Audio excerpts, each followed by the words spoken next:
He told me to meet him upstairs. Then I found out the truth. The message came through just as the lights dimmed in the room.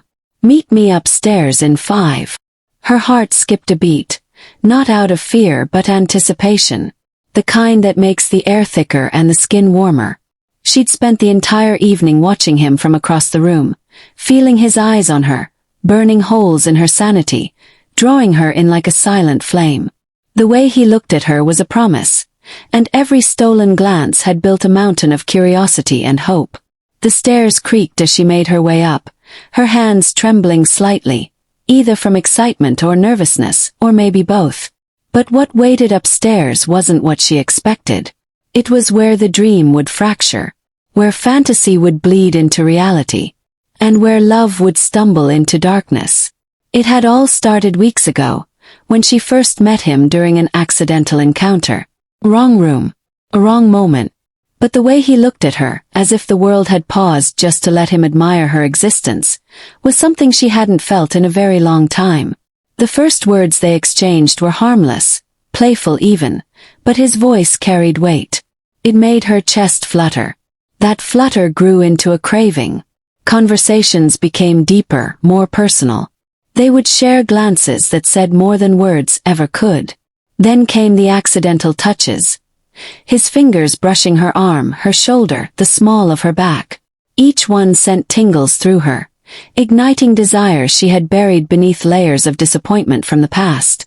She had been broken before, betrayed in ways that left her doubting her worth, but he made her feel like she was the only person that mattered. She began to trust him, open up to him, fall for him. Their first kiss was the kind you never forget, the kind that lingers long after the lips have parted. It was soft at first, testing boundaries, then deepened with hunger, making her feel seen, heard, loved. It made her forget every scar. He whispered things in her ear that melted her from the inside.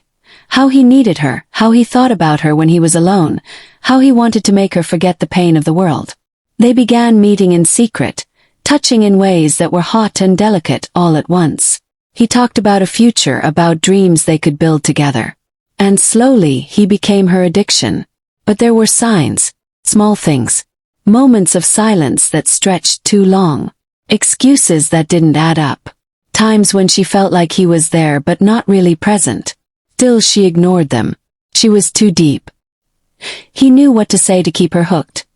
His sexy voice, his soft touch, the way he kissed her forehead after making her cry with his confessions. Every time she pulled away, he pulled her back harder. That night, she wore the dress he loved, the one he once said made her look like sin dipped in silk.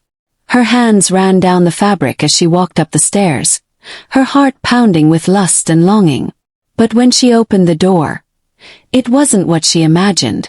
There standing in the room was someone else. And the truth unfolded like a nightmare. Photographs, voices, accusations. The air turned to ice.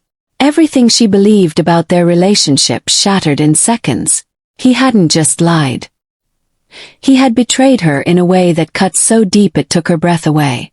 He had used her, manipulated her emotions, toyed with her pain for his own thrill.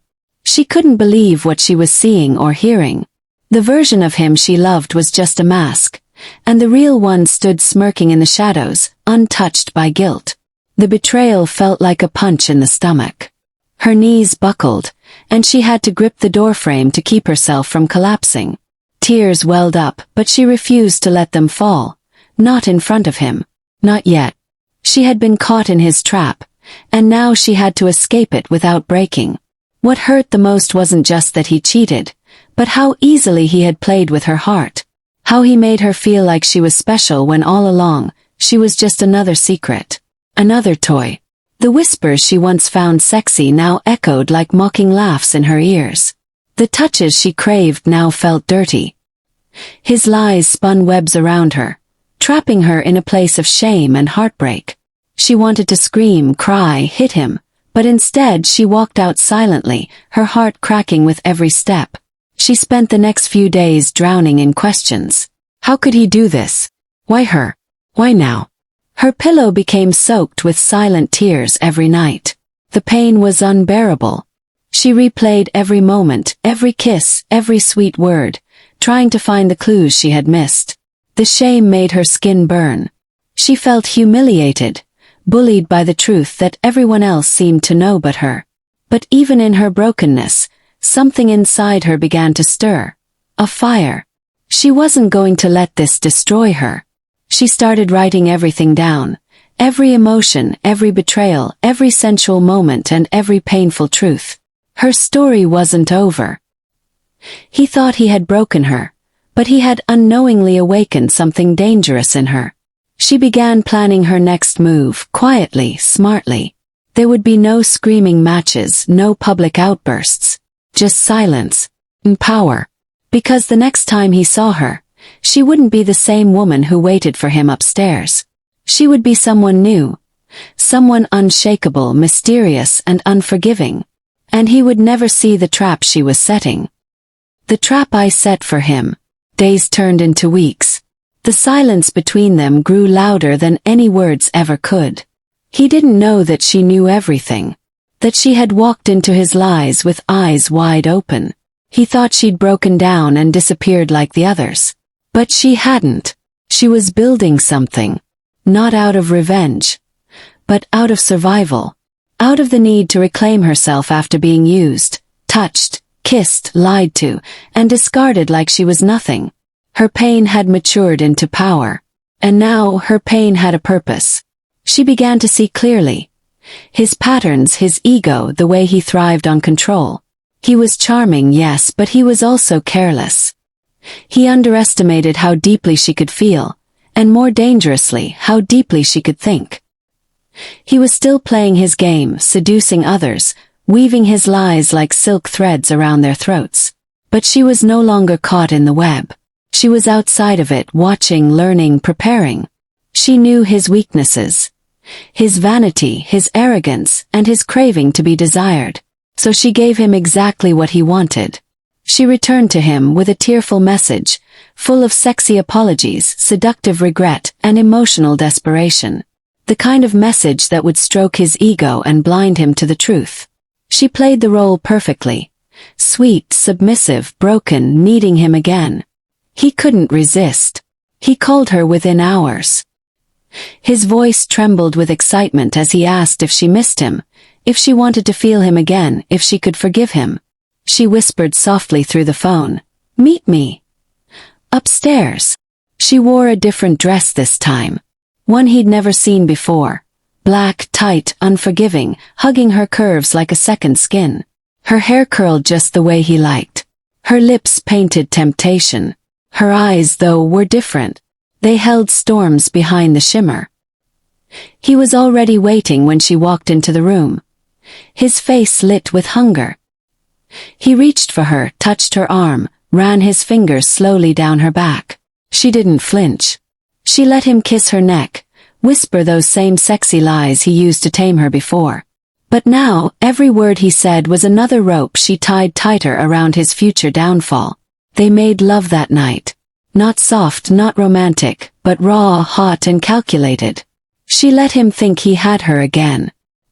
His hands moved with hunger. His lips devoured her skin. His voice dripping with lust and fake promises. She whispered back, touching him in ways that once made her weak but now made her feel powerful. She watched him fall into her again, unaware that this time, he was falling into a carefully set trap. Every sound, every word, every kiss, they were all being recorded. Every inch of deceit he poured into her that night would be used to destroy the image he built. The next morning she vanished. No message. No goodbye. No trace. He called. He texted. He begged. But the silence was her answer. She wasn't sad anymore, she was focused. With the proof in her hands and the truth sharpened into a weapon, she exposed him. Not publicly, not to destroy him completely, but just enough to let the right people know who he really was. The ones he truly feared. His lies, his cheating, his seductions, his cruelty. They were all laid bare behind closed doors where it mattered most. And it broke him. He spiraled. She watched from a distance as he unraveled. His power began to crack. People turned. Whispers grew. His charm no longer worked on those who saw behind the mask. His phone stopped ringing. His smile grew weaker. And finally he reached out one last time, begging her to come back. Begging her to help him. He said he was sorry. That he missed her. That no one touched him the way she did. That no one kissed like her, cried like her, believed in him like she did. She met him again one final time. But this time it wasn't in a bedroom. It wasn't hidden. It was in a quiet cafe, out in the open, where he couldn't control the scene. She wore white. Simple. Elegant. Radiant. He looked older, broken, shadows in his eyes. He reached across the table, his fingers trembling as they touched hers. "I lost everything," he whispered. "No," she replied calmly. "You threw everything away." His eyes welled up. She didn't flinch. "I loved you," he whispered. "No," she corrected him. "You loved having control. You loved lying. And you loved that I let you." He didn't speak. Just stared at her, realizing she wasn't the same. She had loved him. Deeply. Fully. With her heart, her body, her soul. She had kissed him like he was her forever. Let him touch her in ways she had never let anyone else. She had shared her tears, her fears, her pain, her passion. And he had ruined it all. She stood up to leave. He grabbed her wrists softly, pleading. "Please. Change. Swear. Just tell me what to do." She leaned in, her lips close to his ear. "You can't fix what you killed." And with that she walked away. The sun shone on her face as she stepped outside. The breeze kissed her cheeks like a promise of a new beginning. Her heart still ached, yes. But she was no longer bleeding. No longer broken. She had cried. She had burned. She had been touched, kissed, broken and rebuilt. But now she was free. She had turned pain into power, tears into fire, and heartbreak into healing. He would remember her forever, not as the girl who waited for him upstairs, but as the woman who met him with love and left him with truth. The end.